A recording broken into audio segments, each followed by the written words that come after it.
Genèse, chapitre 21. Le Seigneur visita Sarah comme il avait annoncé. Il agit pour elle comme il avait dit.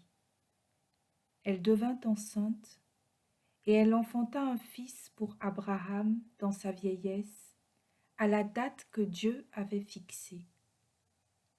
Et Abraham donna un nom au fils que Sarah lui avait enfanté. Il l'appela Isaac, c'est-à-dire il rit. Quand Isaac eut 8 jours, Abraham le circoncit, comme Dieu le lui avait ordonné. Abraham avait 100 ans quand naquit son fils Isaac. Sarah dit, Dieu m'a donné l'occasion de rire. Quiconque l'apprendra rira à mon sujet. Puis elle ajouta, qui aurait dit à Abraham que Sarah allaiterait des fils? Et pourtant, j'ai donné un fils à sa vieillesse. L'enfant grandit et il fut sevré. Abraham donna un grand festin le jour où Isaac fut sevré. Or, Sarah regardait s'amuser Ismaël, ce fils qu'Abraham avait eu d'Agar l'Égyptienne. Elle dit à Abraham, « Chasse cette servante et son fils, car le fils de cette servante ne doit pas partager l'héritage de mon fils Isaac. » Cette parole attrista beaucoup Abraham à cause de son fils Ismaël. Mais Dieu lui dit, « Ne sois pas triste à cause du garçon et de ta servante. Écoute tout ce que Sarah te dira, car c'est par Isaac qu'une descendance portera ton nom. Mais je ferai aussi une nation du fils de la servante, car lui aussi est de ta descendance. » Abraham se leva de bon matin, il prit du pain et une outre d'eau, il les posa sur l'épaule d'Agar. Il lui remit l'enfant, puis il la renvoya.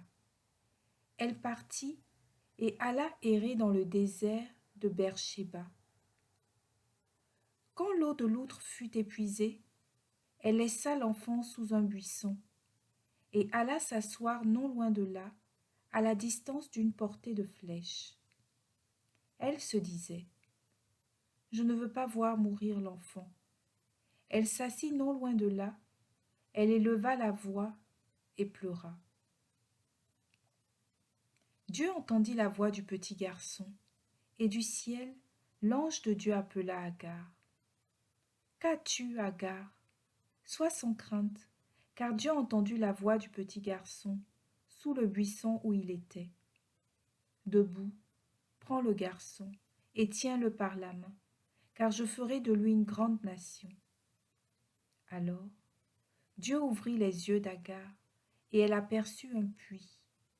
Elle alla remplir l'outre et fit boire le garçon. Dieu fut avec lui, il grandit et habita au désert, et il devint tireur à l'arc. Il habita au désert de Paran, et sa mère lui choisit une femme du pays d'Égypte.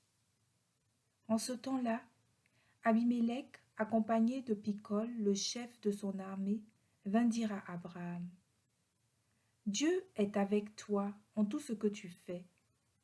Maintenant, ici même, jure-moi par Dieu de ne pas me trahir, ni moi, ni ma lignée, ni ma postérité. Tu montreras envers moi et envers ce pays où tu séjournes la même faveur que celle que j'ai montrée envers toi. » Abraham répondit, « Moi, je le jure. » Abraham fit des reproches à Abimélec au sujet d'un puits d'eau que les serviteurs de ce dernier avaient accaparé. Abimélec dit, « Je ne sais qui a fait cela. Jamais tu ne m'en as informé, et moi je n'ai rien entendu à ce sujet avant ce jour. » Abraham prit du petit et du gros bétail et les donna à Abimélec. Tous deux conclurent une alliance. Abraham mit mit à part 7 jeunes brebis de son petit bétail. Abimélec demanda à Abraham, « Que font là ces 7 jeunes brebis que tu as mises à part ?»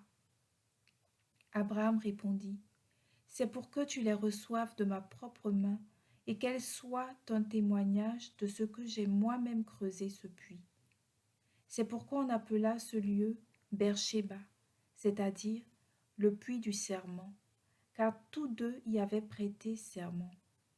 Ils conclurent donc une alliance à Beersheba. Abimélec se leva et, accompagné de Picol, le chef de son armée, il retourna au pays des Philistins. Abraham planta un tamaris à Beersheba et y invoqua le nom du Seigneur, Dieu éternel. Abraham séjourna longtemps au pays des Philistins.